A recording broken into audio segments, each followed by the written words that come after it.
Can we fix the climate problem? Not merely that we reduce emissions and we manage the increase in global temperatures, but we do so while delivering higher living standards to the human population.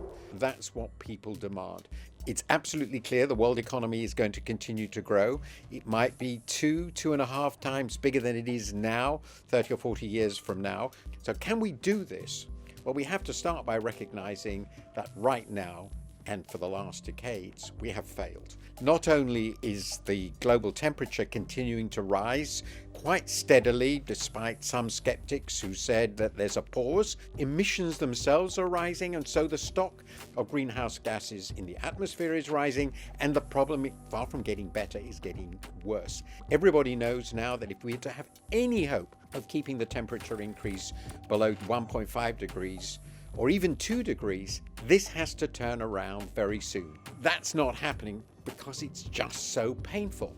It challenges the whole economic model of the industrial and post-industrial economies, which is based on fossil fuels, on the consumption of fossil fuels, and continues to be based on that. Renewables have increased, but by nowhere near enough.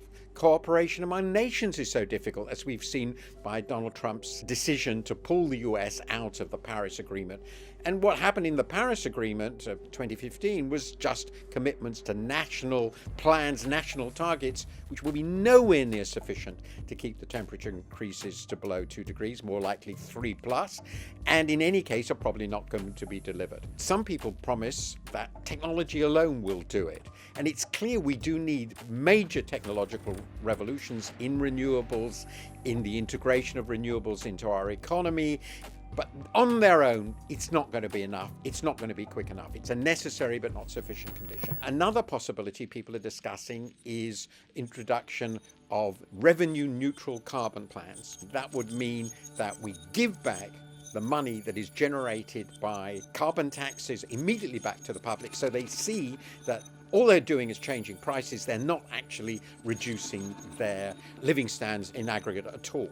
But the problem with that is we've seen in France very recently with the Gilets jaunes is that's very politically unpopular to raise the prices of fuels because some people will be badly affected.